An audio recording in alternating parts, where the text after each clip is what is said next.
की हाल चाल है जनाब। तुसी वेखदे पे हो अपना देश पंजाब टीवी ते मैं तुहाडा मेज़बान मुहम्मद नदीम खरल। सब तो पहले अपने चैनल को करना सबसक्राइब ते बेल आइकन ते क्लिक करना। एक अच्छी ते बेहतरीन वीडियो तो नोटिफिकेशन हमेशा इस तरह तुहानू मिलता रहे, तुसी वेखदे रहो। अज जनाब जी मझ लैके हाज़र होए हैं, घरेलू मझ है, जिहदे कोई शक शुबा नहीं। खास नीली बार तो जनाब तो गिरनी पैनी। नूरे वाले बंद उत्ते खड़े हैं, बिल्कुल सतलुज दरिया उत्ते आखिरी पैनी है। उत्थे जनाब मझ खड़ी है। ये मझ नूं सूआ है जनाब तीसरा। कैमरे की निगाह दे विच हर चीज़ दिखाई जाएगी तसल्ली दे नाल। मैं जे सूण 12 तो 15 दिन लैंदी है। बाकी तुहाडे सामने है हर चीज़ इंशाअल्लाह। कोशिशां काबशां पूरियां ने। घरेलू मैं कोई वादा घाटा नहीं किसी किस्म का। मैं हड्डियां खुड्डा पुट्ठा नस्ल जात तुसीं आप चेक कर लेनी है। मैं चरन दिओ जी कित्थे बजदी है कि नहीं बजदी। विच हल्का जे थाना है लेकिन दुध दध नहीं आता। एक कुदरत का शाहकार है माशाल्लाह। सफ़ेद चिट्टियां अखा मैनू कतरी कतरी सिर और मैं दी नस्ल जात बड़ी आउट क्लास है। मेरी कैमरे की निगाह हर चीज़ तुहानू तसल्ली नाल दिखा रही है। चरदी फिरदी चंगी लम्मी चौड़ी मझ खास नीली बार दी। लेने देने हमेशा इस तरह मुकद्दर और अपना देश पंजाब टीवी की कोई अव्वलीन तरजीह तुहाडे वास्ते खास नीली बार दिखाण दी। 15 दिन मैं थणा ते वकदी है।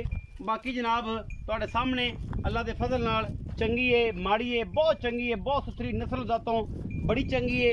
खास नीली दी है। कोई वादा घाटा किसी गल का हो जनाब असीं ताबेदार बैठे हैं। थणा की गारंटी हर किस्म की चेक करवा के तसल्ली करवा के देंगे। 15 दिन जनाब अजे तक मैं सुनती नहीं।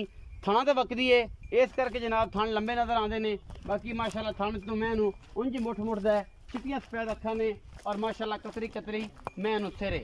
बाकी तसल्ली कैमरामैन पूरी करवा रहे हैं।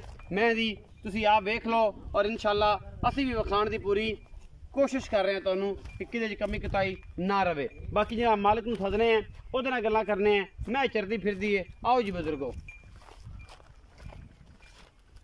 अस्सलाम वालेकुम जी। वालेकुम सलाम जी। चाचा जी की हाल चाल ने? अल्लाह का शुक्र है चाचा नियामत सी नाम भला तेरा जी। नियामत अली की हाल चाल है? अल्लाह का करम सारी खैर है। खैर चाचा नियामत अली मैं बखाइए जी। किनवा सुआ सुन? ये जी तीसरा सुआ सुन। तीसरा सुआ। ये जनमन घर दी है व्यापार दी? ये जानवन घर दी मैं। घर दी मैं। हां जी। और जरा विच निशान जे है उनदा की हिसाब किताब? उनदा चू जी एक दीदार निकलदी है वरना नहीं नहीं वरना नहीं। हां जी। अच्छा ये थन लम्बे जे कीती वेदी की वजह? ये थणा तो मैं वकदी है चड्डा मैं बड़ा कर दी 15 दिन मैं अपनी गारंटी शुदा सोंदी नहीं सुनदी। हां जी। को बंदा आके बयाना करो सो के ले जाएगा वो फिर बिल्कुल तसल्लियां करते आदमी तसल्ली करके ले जाए। बिल्कुल आप मोहब्बत प्यार वाला मुल करो जी। 3,85,000 3,85,000 रुपए। हां जी। ਇਹਦੇ ਵਿੱਚੋਂ ਕੋਈ ਲਾੜ ਪਿਆਰ कोई हो जासे 19 की हां हो जासे ਹੋ ਜਾਏਗੀ। हां जी। 3,85,000 रुपया मुल करदा जी।